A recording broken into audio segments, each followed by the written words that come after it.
Приятели армейци, в този кратък анализ и първи за канала ЦСКА и Байер Мюнхен новини ще правим доста други интересни и подобни неща.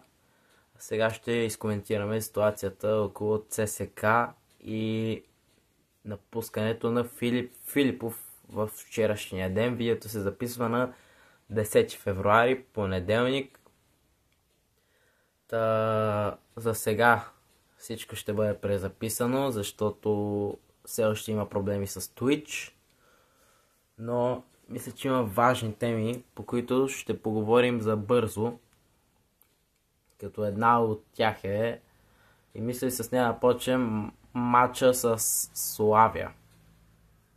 Сигурност матч, който много фенове искаме да забравим.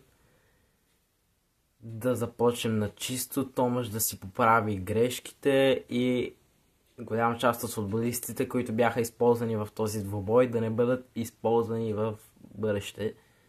Защото ако погледнем атаките от ляво, дясно и центъра, тук мога да благодаря на колегата Тодор Шабански, който аз следа. И не мисля, че е само той. ЦСКА Фен ТВ гледам и още много, които го твърдат. Дясното крило е тотална трагедия.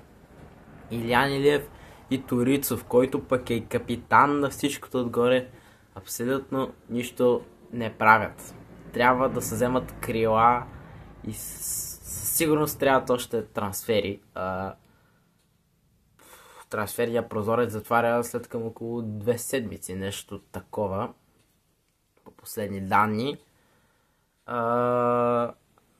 По темата около това, което се случи между Иван Кюстендилеца и футболистите по средата на стадиона, тема, която според мен няма смисъл да коментираме толкова много. Той ги събра, поговорим, по-скоро ги е надъхал, не вярвам да почне да ги псува и да им говори такива неща. Може би за това са били по средата на терена, защото ако отидат на оградата до феновете, които тогава и трошаха седалки, може би нещата щяха да са на друг тон думите. Така, тази ситуация според мен не е толкова притеснителна. А за матч с Славия, нека просто всички го забравим, да се изчистим умовете и играчите да не вършат същите грешки. Срещу Арда да се завърнем силни и да ги смачкаме. Само това бих казал. Друг вариант няма. При загуба с Арда, колкото и да не искам, това може би ще бъде сигурно уволнение за Александър Томаш. А по тази тема аз съм много против уволнението на Александър Томаш. По време на контролите се видя, за пръв път ЦСКА успя да практикува футбола, който Томаш обича, който Томаш харесва. Офанзивния футбол. И всички трансфери и скаутското звено, играчите, които търсят, понеже сме към края на зимния трансферен прозорец, всичко това е насочено към Александър Томаш. Всичко е към неговата стратегия. Затова дойде и Лапоухов, защото трябваше вратар, който да е добър с крака. Иначе Босато не беше зле, нито пък Георгиев също, само че те не бяха достатъчно добри с крака, а Лапоухов е точно идеално за схемите на Томаш. Така че не знам дали може да се оплакваме по тази тема, но за Томаш категорично не. Не бива да се уволнява този човек за сега. Най-малкото до края на сезона трябва да остане, защото ако дойде още един треньор с още един тип футбол за един сезон, 3 треньора, това вече ще е прекалено. Не, че миналия сезон не го направихме с 3 треньора, започнахме с Саша Илич, после много дълъг период с Нестор Ел Маестро и завършихме с Тамен Белчев. Сега може да стане така с Томислав Стипич, Александър Томаш и ако случайно го заместят, дано да не, аз съм твърдо зад Александър Томаш и няма да спра да повтарям това. Той човек според мен поне до края на сезона трябва да остане в отбора и ако иска ЦСКА да проработи, да тръгне, да мачка, той трябва да надгради и самия себе си. Футбола, който той практикува, очевидно не работи. Макар че футболът му, който видях в контролите, беше коренно различен от нещата, които видях в матч с Славия. В контролите Честно да кажа, не искам никакъв дизреспект към Славия. Те дори са пред нас с класирането, няма какво да говорим. Но мисля, че Лиепая със сигурност са по-добър отбор от Славия. И ги смачкахме с такъв хубав футбол, офанзивен, си игра вратаря на 40-я метър, а срещу Славия сякаш или не го правихме това нещо, или ни бяха разучили прекалено добре. Тасев имаше много хубави пробиви по време на контролите. За 3 мача изработи 3 дуспи. В мача не го пуснаха много, 20-30 минути, дори ако не се лъжа по-малко. И бяха го разучили. Очевидно е за това Евана Загорчич беше разучил всеки играч на отбора, всеки ключов играч идеално. И Сека, не знам дали мога да си правя каквито и да са били изводи за него, нито пък и за Питъс. Няма ги крилата, които да им помагат. Бютучи, той е 50 на 50, докато Илян Алиев тотална трагедия. Почвам да си мисля, че играе само единствено, защото Томаш има някакви връзки с баща му и това не ми харесва със сигурност. Това, което той постоянно каза по време на пресконференции, пускаме най-добрите играчи. Не ги дели на българи, чужденци, стари, млади. Ако наистина има нещо такова с Илян Илиев старши, това няма да е добре със сигурност. Надявам се да няма. Това са само спекулации и за сега ще вярвам в Томаш и ръководството.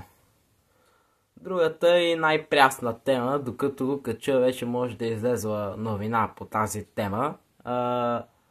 Филип Филипов беше уволнен вчера и ЦСКА е без спортен директор. Което малко ме плаши, понеже без спортен директор трансферите стават доста по-трудно, на нас ни трябват. Не знам дали изобщо има как да станат трансфери без спортен директор. И това със сигурност ме притеснява. ЦСКА не само, че трябва да намерят спортен директор, трябва бързо да намерят спортен директор, понеже една седмица закъснението, това дори е прекалено много, може да е фатално за целия полусезон и за отбора. И то не целият полусезон, то един фатален полусезон може да се отрази на целия сезон. И това не ми харесва и ме плаши, честно да кажа. Надявам се да още, дори преди да кача това видео, вече вие докато гледате, вече да знае кой е спортният директор, да ни олекне, да ни е спокойно. Но така има едно чувство отвътре, което просто не ми позволява да бъда спокоен и се притеснявам. Така, друго нещо и последна тема в това кратко видео е един факт, който според мен ЦСКА още откакто понижи Филип Филипов като от изпълнителен директор само на спортен директор, според мен ЦСКА още от тогава търси спортен директор, защото излезнаха новини, понеже знаем за битките между ЦСКА и Легия Варшава за Питъс и полските новини бяха написали нещо, което нашите български медии цитираха, а аз сега ще цитирам тях, като те ни откраднаха Питъс, но не успяха да вземат, сега забравих името на спортния директор, което означава, че ако ЦСКА се е борила за спортен директор, това означава, че те още тогава са търсили спортен директор и се надявам това уволнение на Филип Филипов да е било с цел, да не е било специално заради матч с Славия, а те вече да са му намерили заместник, който да го замени в близките часове. Защото дни може да бъде фатално. Трансферният прозорец свършва скоро. Не знам дори дали има как да се случват трансфери без спортен директор, а на нас трансфери ни трябват и това си проличава в матч с Славия много ясно. Това ще бъде за този кратък епизод. Мисля, че казахме най-важните неща. Очаквайте кратък коментар, може би преди матча на Байер и Селтик в сряда. Ако не се лъжа, Байер Мюнхен трябва за да се класират напред към Шампионската лига, понеже малко разочароваха баварците от Германия. Трябва да победат Селтик, а след не знам дали са по 2 мача. Във видеото в сряда, преди мача, ще знам малко повече, ще се информирам, понеже сега съм се информирал главно за ЦСК. Мисля, че трябва да бият Селтик, не знам колко мача са.